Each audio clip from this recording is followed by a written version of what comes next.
right, guys. Well, thanks for joining us on our latest Facebook Live. Maybe we need a fancy name for this, Nest Live or something like that. We'll work on that. But thanks for joining us. We'll give everybody a little bit of time to jump on. I hope you had an opportunity to see our Nesters, Skip Slocum and Peg Warren, last week as we introduced them and their new partnership. And looking forward to getting some other folks online with us as well, because we've got some great folks here at Nest Realty, and we want to show them off. My name is Jeremy Hart. I'm the principal broker of Nest Realty here in the New River Valley. We're again at our office here at 118 Country Club Drive Southwest in Blacksburg. And I wanted to come on today. One of the things that we put out annually is our annual Nest report. It's our look at the real estate data for the New River Valley. This is actually a report that we put out 4 times a year. But the annual report is really the capstone of all of those. And so I wanted to take an opportunity to share some of the things that we're looking at in this year's report. They'll be going out here in the next several days, and so we wanted to share some of the things that we're looking at, some of the indicators that we're looking at for 2020 and 2021. So I'd say let's just go ahead and get started, and we'll go from there. So 2020 was definitely a year that all of us will never forget, but most of us would certainly like to.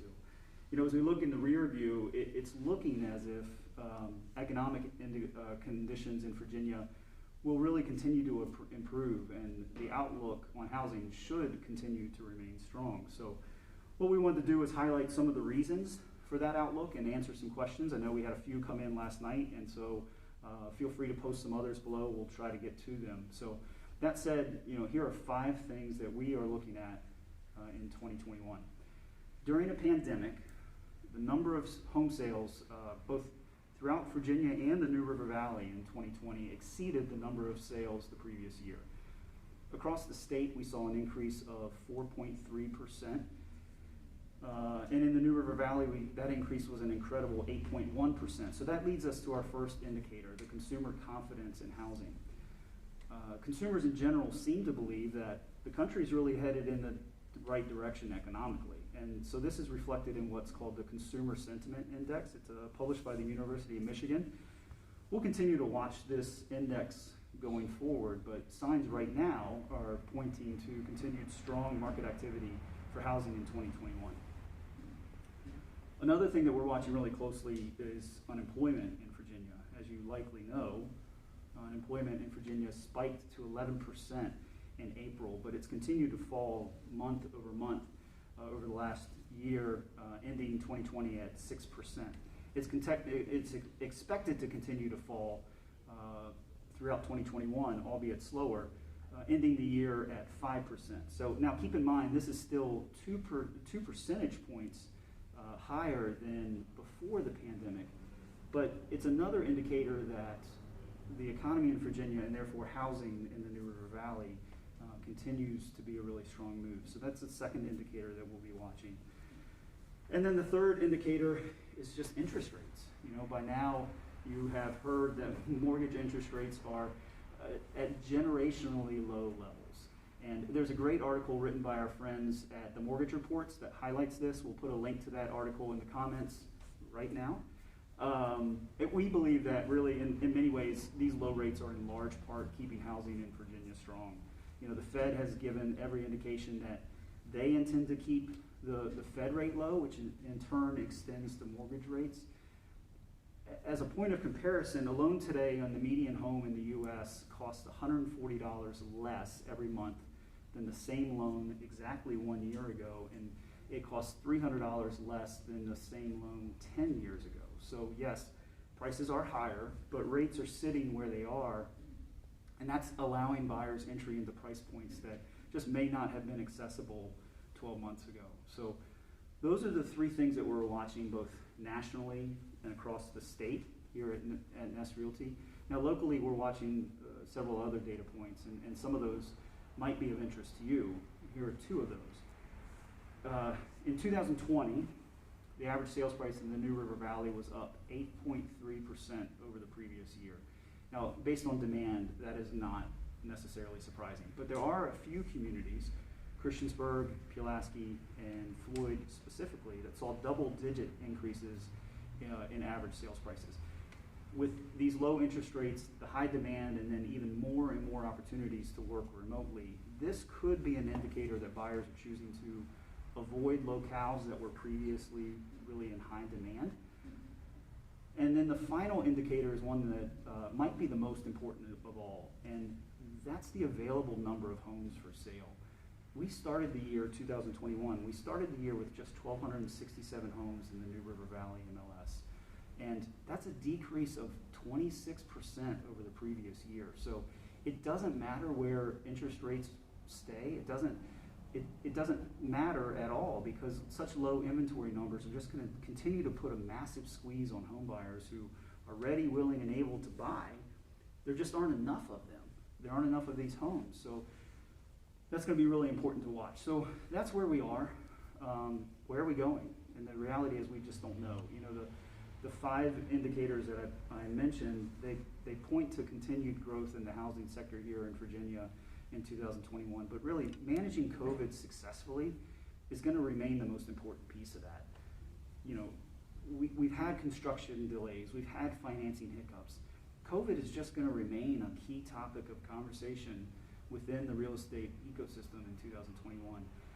What I can assure you is that Nest Realty is going to remain on top of what you need to know, and we're going to do our best to convey that information clearly and concisely, which is one of the reasons why we are doing this today. So those are the 5 indicators that we are watching for 2021. Yes, average sales prices in the New River Valley are up, inventory is down. It's simple supply and demand, and certainly buyers and sellers are feeling the effects of that on their respective sides. Wanted to talk about a couple of questions that we got overnight, and certainly happy to answer any other questions that may come in either now during the video or after the fact. You can reach us at our website, nestrealtynrv.com. One of the questions is from Andrew. Andrew asked what percentage of home buyers in the New River Valley were new to the area, and did that represent an uptick in previous years? Andrew, that is a really great question. And the truth is, I don't have those numbers for you. I really think it's a compilation of data that's gathered from other polls. We did reach out to a couple of economic development folks today to see if we could get some answers. I don't have definitive numbers for you, but I can tell you that anecdotally within our office, almost 25% of the buyers that we worked with last year were new to the area within the previous 18 months. We're no different than any other real estate brokerage in that respect, and so I suspect that they are going to see and report very similar numbers. So I think it's safe to say that conservatively 20% of home buyers in the last year were new to the area within the previous 18 to 24 months. So that's a great question, and not one that I had a quick answer to, so thanks for making me do some studying on that. Samantha had asked another question that I thought was really timely for this, for where we are right now, and that's just simply how does a buyer stand out in an aggressive seller's market? And you know, Samantha is also, you know, she's in real estate, so I know she has some ideas on this too. For us at Nest, it really comes down to, I think, asking better questions. So asking questions of sellers and their agents to really ascertain what's most important to them, because sometimes it isn't just price. You know, sometimes it's other factors, timing, personal effects, just a connection. And you know, we've done some training here within our office with some nationally recognized, internationally recognized actually, negotiation experts over the course of several seminars within the office that really kind of drilled down to how do we ask better questions, and that's been a useful exercise for us. Sometimes it isn't just price, it's a number of other factors. So having your agent, getting in there and having your agent ask the questions that need to be asked to determine what's most important to the seller is going to be important. That said, sometimes it is just price, and that's the unfortunate reality of where we are right now. But you know, we talk often about working within the market that we're given, and so that's where we are right now. So another great question. Thanks, Samantha. Looking forward to. I think we have coffee Thursday, so look forward to seeing you. We have one question come in. This is from Allie. What impact do you think the new large apartment complexes are going to have on investment properties typically rented to students, and what that effect is going to be to the market? Yeah, that's a good question, Allie. I'll back up a little bit. You know, when we took, I forget the exact number, but let's call it 1,000. It was almost certainly more than that. We took 1,000 apartments offline to redo some of these projects, so the hub and some of these other large scale projects, to bring in, I think, upwards of about 3,300 apartments, to bring online 3,300 apartments in the next 18 to 24 months. So part of what we're experiencing right now is that squeeze on existing housing for the existing students that are here. Bringing that on is going to ease some of the burden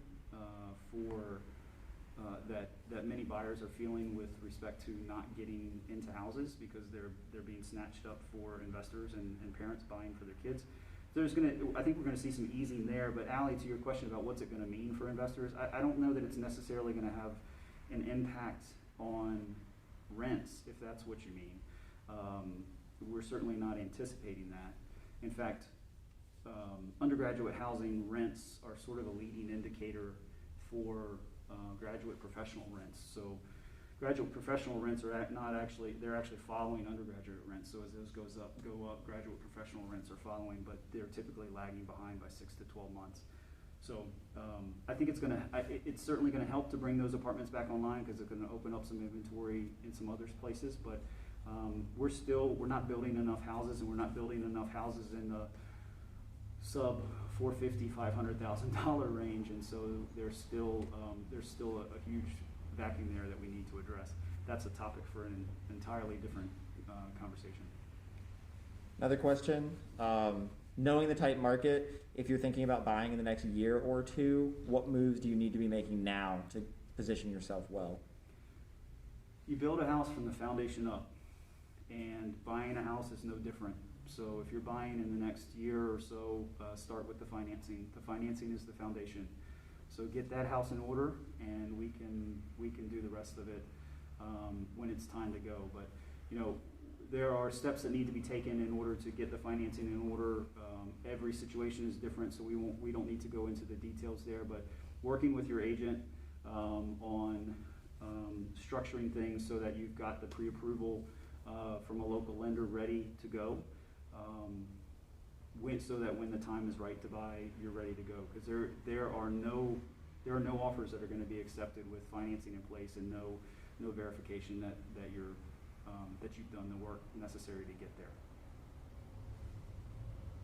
All right, guys, I appreciate it. If the annual report is available online, and we'll put a link in the comments to that. I think it's actually nestreports.info.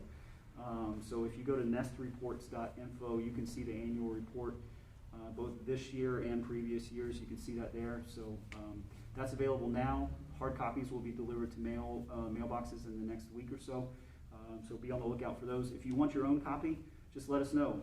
happinessnrv@nestrealty.com, and we'll make sure to get you a copy. So thanks for jumping on here. Appreciate you guys spending the time. Come stop by and see us. We'd love to talk real estate or the New River Valley with you anytime. I'm Jeremy. Thanks for joining us. Bye-bye.